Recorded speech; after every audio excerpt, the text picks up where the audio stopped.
Mobilisation de fonds par les régies financières, on en parle dans cette édition Zoom Eco Live.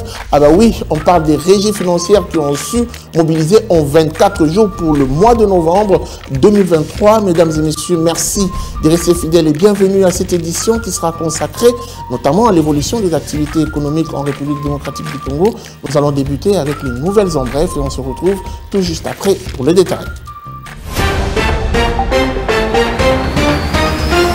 L'approvisionnement des stations-service dans la ville de Kinshasa en produits pétroliers a été au menu d'une réunion urgente convoquée le mercredi 29 novembre 2023 par le ministre des Hydrocarbures, Didier Boudimbo. Au cours de cette réunion, le ministre Didier Boudimbo a exhorté les opérateurs économiques du secteur à poursuivre l'approvisionnement des stations-service en produits pétroliers sur l'ensemble de la ville de Kinshasa. Plus de détails sur The Make-up Planet. Le gouvernement de la République démocratique du Congo a levé un montant total de 55 milliards de francs congolais, soit 22 millions de dollars américains, sous le marché financier local de bons de trésor indexés au cours du mois de novembre 2023. Selon la note de conjoncture économique de la Banque centrale du Congo du 24 novembre 2023, le montant visé par le gouvernement congolais était de l'ordre de 60 milliards de francs congolais, soit 24 millions de dollars américains. Au lancement des travaux de la conférence des Nations Unies sur les changements climatiques le jeudi 30 novembre 2023, à Dubaï aux Émirats Arabes Unis, les États parties se sont convenus sur les modalités de la mise en œuvre du fonds sous le pertes et dommages de pays vulnérables aux effets du changement climatique. En effet, les pays tels que l'Allemagne, les Émirats Arabes Unis, les États-Unis d'Amérique, la Grande-Bretagne, l'Inde et le Japon se sont engagés à mettre à la disposition de ces fonds 309,4 millions de dollars américains pour son opérationnalisation. Plus de détails sur The Make-up Planet.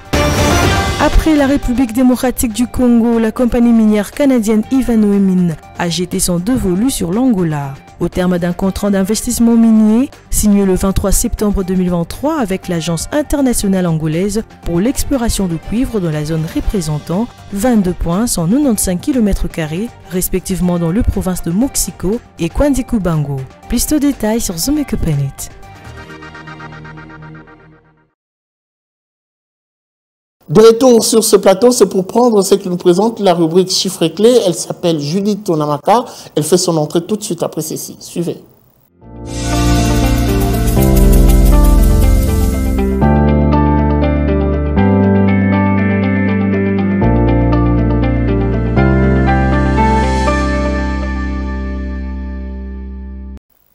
Judith Tonamaka, bienvenue. Merci Guy. Alors nous allons débuter avec l'évolution du taux d'échange en République démocratique du Congo. Vous allez nous donner le taux officiel, celui de la Banque centrale du Congo, mais aussi du marché parallèle. Qu'est-ce que l'on doit retenir? Voilà, la réactualisation du taux de change en République démocratique du Congo se présente comme suite. À l'officiel, 1 dollar revient à 2638 francs. Un franc CFA se négocie à 4 centimes et 1 euro vaut 2888 francs. Maintenant, prenons la partie du marché parallèle. Nous avons pointé particulièrement Bandal et dans ce lieu, 1 dollar revient à 2700 francs, un franc CFA se change à 4 centimes et 1 euro s'altère à 2900 francs. Alors parlons cette fois-ci de la mobilisation de ce recette par ces régies financières. Combien exactement ils ont pu mobiliser comme recette pour le mois de novembre en 24 jours? Les régies financières de la République démocratique du Congo ont mobilisé des recettes de l'ordre de 1443 milliards de francs congolais, soit plus de 577 millions de dollars américains en 24 jours du mois de novembre en cours. Alors ce montant représente un taux de réalisation de 74,5% par rapport aux prévisions mensuelles chiffrées à hauteur de 1935,7 milliards de francs congolais. J'aimerais qu'on parle également du niveau de recettes atteint par chaque régie. Quel détail apporter? D'après la Banque centrale, il y a lieu de relever les recettes des impôts directs et indirects collectés par la Direction générale des impôts qui ont atteint 927,3 milliards de francs congolais contre un montant programmé de 1296,1 milliards de francs congolais. Au niveau des cordons douaniers, les recettes de la Direction générale des douanes et Axis se sont établies à 368,4 milliards de francs congolais sur une projection de 422,0 milliards de francs congolais. Alors, les ressources tirées de la parafiscalité mobilisées par la Direction générale des recettes administratives, DGRAD, se sont chiffrées chiffré à 146,9 milliards de francs congolais contre une prévision de 197,3 milliards de francs congolais.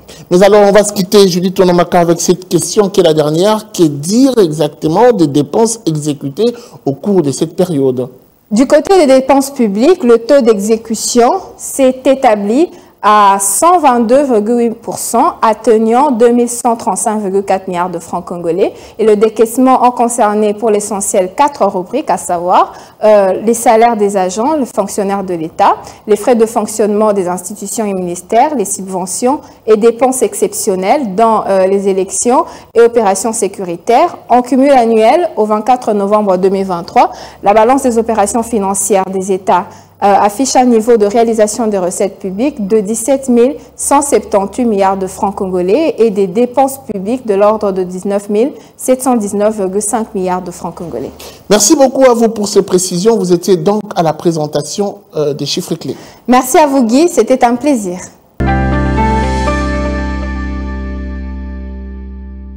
Voilà, après elle, nous allons poursuivre. Cette fois-ci, c'est pour prendre le dossier qui nous est présenté par Esther Longolamaï.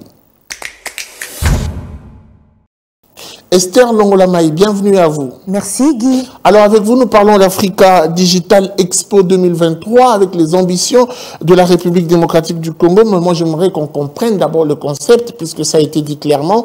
La RDC ambitionne de devenir un hub. Nous devons comprendre le rôle et même la définition de ce mot hub et son rôle spécifique. Par définition, le hub numérique est un lieu de concentration d'infrastructures, des données et des compétences pour créer une valeur. Et il a pour rôle d'être souvent utilisé pour connecter des segments d'un réseau local. Et à savoir qu'en soi, il a plusieurs ports. Au regard de ce que vous dites, quels sont les défis face auxquels la RDC est exposée? Bien évidemment, Guy, nous avons plusieurs défis à surmonter. Et vous savez, pour faire de la République démocratique du Congo un pays numériquement mature, il faudrait premièrement agir pour la réduction de la fracture numérique, faire la promotion de l'innovation et de l'entrepreneuriat, ou encore la protection des données personnelles et de la cybersécurité. Africa Business Expo 2023, c'était notamment des moments de réflexion, remise des prix, mais aussi des ateliers. Ah bah oui, cette concentration, cette crème intellectuelle. Mais la grande question, et ça sera la dernière, que visent les initiateurs de ce forum? Alors, à savoir que les initiateurs du projet Africa Digital Expo visent à promouvoir le numérique comme vecteur de transformation et de croissance en Afrique. Ce rendez-vous est aussi une opportunité qui favorise les échanges et les synergies entre les différents acteurs du secteur du numérique. Parlons de cette vision sectorielle qui s'est cristallisée à travers le plan du numérique Horizon 2025 avec lequel il attend faire du numérique un levier d'intégration, de bonne gouvernance, de croissance économique et du progrès social. Ce plan qui constitue le document stratégique de politique publique de transformation numérique a fait du chemin. Il a permis à la République démocratique du Congo de se doter d'un cadre légal avec un code numérique sécurisant les investisseurs du secteur et en encadrant les phénomènes nouveaux à engendrer l'usage des nouvelles technologies de l'information et de la communication. Merci beaucoup à vous pour cette précision. Vous étiez à la présentation du dossier, c'était un plaisir. C'est moi qui vous remercie. La campagne électorale se poursuit et les raisons pour lesquelles voter pour le candidat numéro 20 ne cessent de pleuvoir. Aujourd'hui, en exclusivité, Zoom Eco Live a reçu un économiste de formation qui est revenu sur les raisons principales pour lesquelles les Congolais doivent renouveler leur confiance et voter pour le candidat numéro 20. Il nous présente un bilan socio-économique de Félix-Antoine Tshisekedi Tshilombo.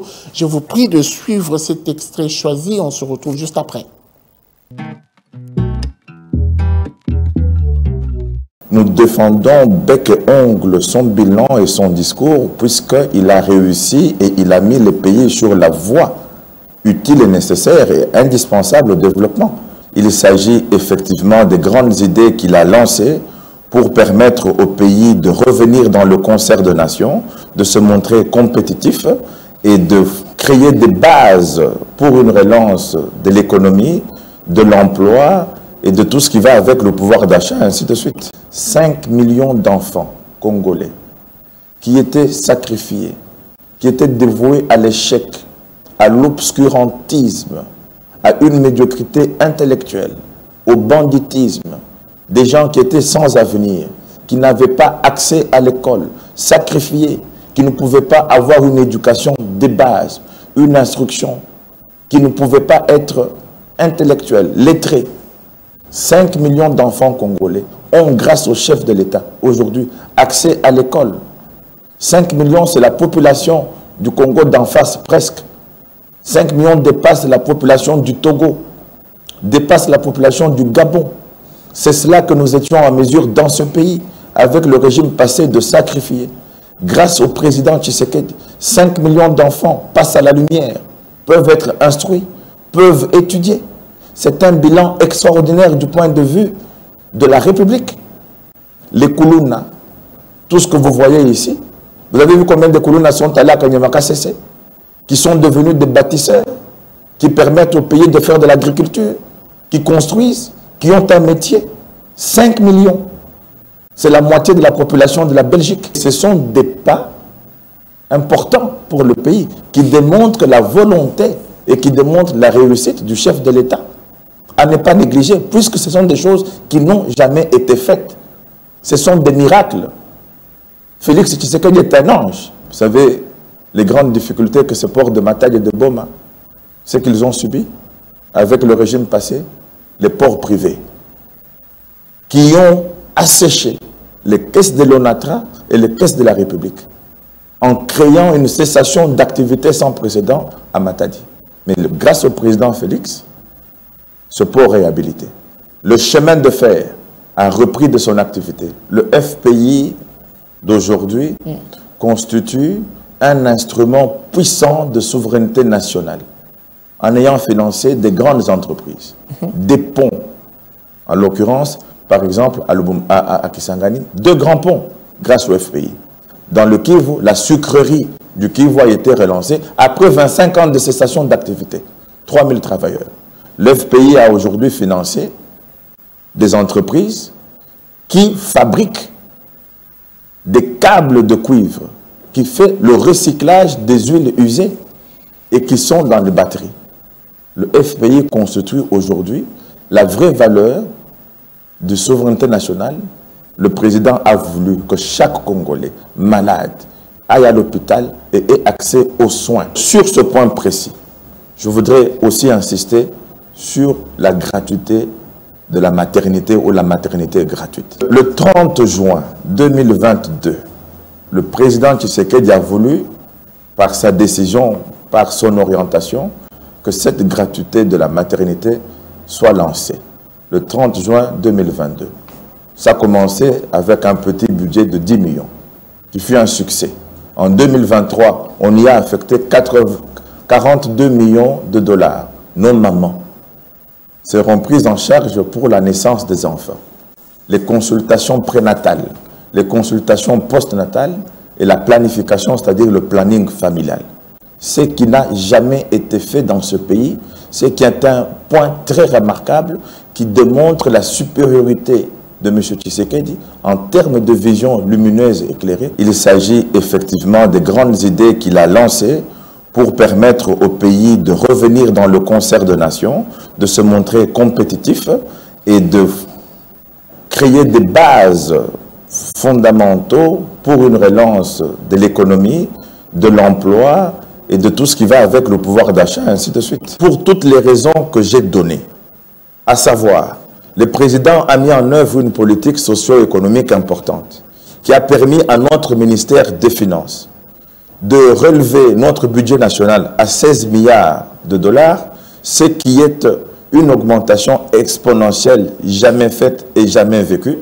Les recettes de l'État ont augmenté, l'équilibre budgétaire est respecté, la sécurisation de la trésorerie nationale est mise en place et pour toutes ces raisons, le président est en mesure d'accomplir des grands chantiers d'infrastructures. Dans l'agriculture où nous n'avions que 5% de production des nourritures de base, on a fait une distribution des semences pour booster la production et permettre la vengeance du sol sur le sous-sol. Et pour toutes ces raisons, et pour tout ce qu'il veut encore pour le deuxième mandat, créer l'emploi, l'entrepreneuriat, consolider le pouvoir d'achat des Congolais, assurer l'éducation, la santé, diversifier l'économie et permettre aux Congolais d'être un homme fier et heureux de vivre dans son pays, nous devons voter tous ce 20 décembre le candidat et chef de l'État, Félix Tshisekedi, puisque lui, il a en lui la détermination et la volonté de changer les conditions de vie des Congolais et de faire avancer notre pays vers un État, une République plus unie, plus forte et plus prospère. Nous soutenons un Congolais de souche dont le père, la mère connus, les grands-parents connus, les ancêtres connus. Il n'y a aucune falsification, aucun élément de piratage. Un vrai, et qui est dans l'action en tant que vrai, qui ne pourrait trahir le Congo pour aucune raison. Période électorale toujours, cette fois-ci, c'est le marché qui vous présente les prix des différentes impressions pendant cette période. Ah ben oui, Naomi Kandé s'est déplacée pour faire plaisir aux différents candidats, présidents et comme député national. Nous vous prions de suivre religieusement les détails. C'est tout de suite dans votre marché que l'on appelle Zumwende.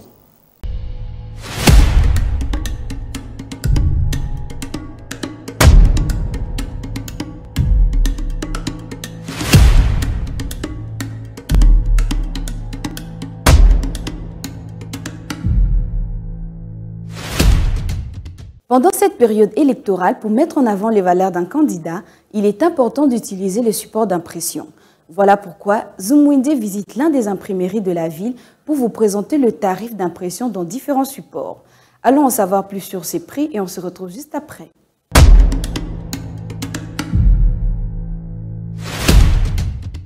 Commençons ces nouveaux marchés avec l'impression sur t-shirt qui coûte 5 $ avec un t-shirt de l'imprimerie. Avec un t-shirt du client, le prix se fixe à 3 $ par t-shirt. L'impression d'un Lacoste pendant cette période électorale coûte 10 $ avec un Lacoste de l'imprimerie. Avec un Lacoste du client, cela coûte 5 $. L'impression et conception sur un badge pendant cette période électorale coûte 20 $. Vous pouvez aussi faire des impressions sans conception sur badge au prix de 10 $.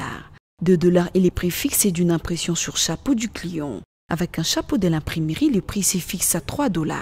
L'impression sur papier A3 revient à 1500 francs congolais. Des flyers pour mettre en avant le valeur d'un candidat, son impression coûte 800 francs. Et enfin, pour clôturer ces marchés, l'impression sur porte-clés revient à 1000 francs congolais.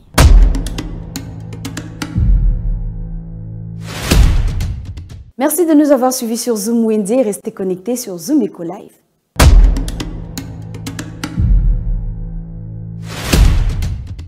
Allez, il est temps de noter les différents rendez-vous qui ont jalonné la semaine. C'est parti avec Agenda qui nous est présenté par Ada Sagras.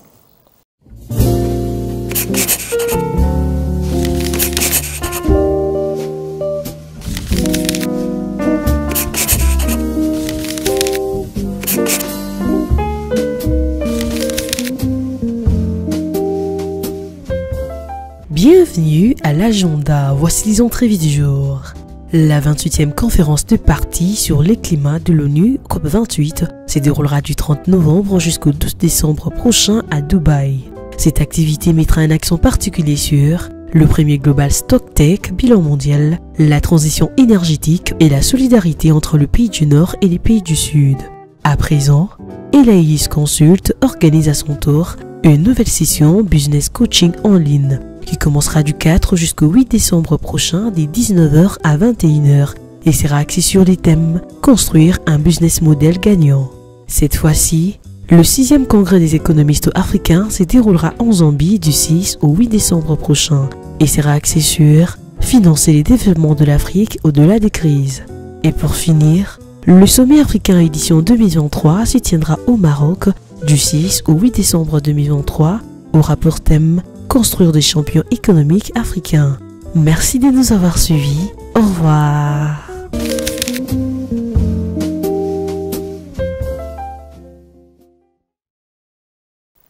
Petit tour au Congo central pour vous présenter une activité au sein du marché Kinkonka. Il s'agit ici d'un volontaire qui nous parle de son expérience. Nous sommes dans la débrouillardise. Ah ben oui, article 15, c'est parti et c'est tout de suite. Débrouillard jamais, jamais, jamais. Débrouillard jamais, jamais, jamais. Débrouillard jamais.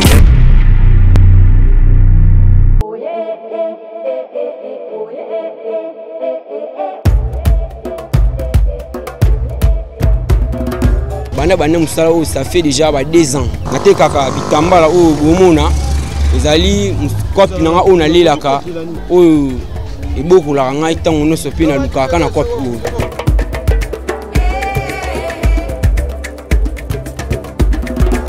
Tina lukaka boy na idape famille na idape bandeko mususu pe o tozaka na bango tanto ndeko pe ko zanga eloko na idape don. Ida biso wa ebele.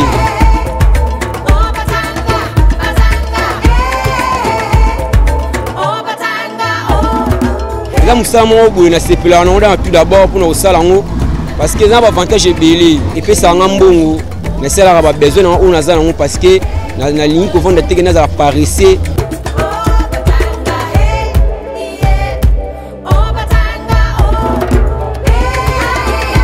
la difficulté ça que tant que somba biloko tant ça na balabala ba moi tokuta na pena ba côté monsieur kuta pe des ordres tant ba pe makolo donc to souffrir pena on a lukambong ba nzoto na biso pene lemba makasi et mo créer sur malade ba hémorroïde dans mon bébé ka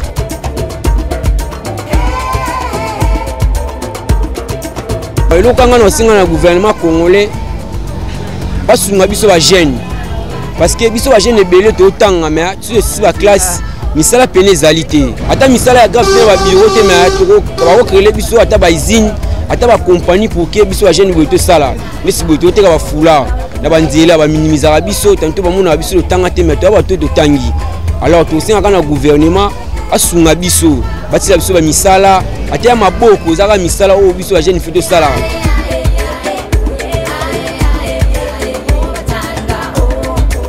conseil on appelle ba jeune totika kovanda totika ki paraisser tous ba jeune loko abiso boye auto luka ba jeune encourager loko abiso donc ça pena ba jeune belé auto mona ba créer ba base des ala bien sous sali base moko boye boza batambongo sali base mena batambongo bosala ba effort moko bien bosunga batu wana eza base moko malunga maintenant que ba jeune to vanda tout ça ba base moko boye za ke to bundaka biso na biso alors eza mabe donc conseil quand on peut ba jeune pena ko bena matoy ba jeune nyonso to se mettre na travail parce que travail yango ne repesa biso makasi travail no pesa biso mosolo pour ba vivre pour que tout ça ba miibité pour que tout ça paye utile la nation.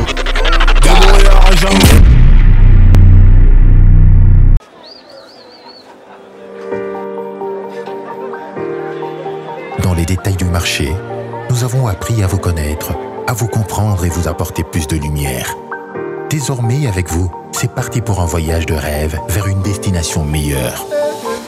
Ensemble, découvrons le civisme fiscal et la bonne gouvernance dans la gestion de la Res Publica grâce au décryptage de l'actualité économique du pays avec des chiffres clés. Avec une équipe de professionnels, découvrez le quotidien des Congolais en exclusivité à travers des dossiers et analyses approfondies. Zoomeco TV, la référence de l'actualité économique en RDC.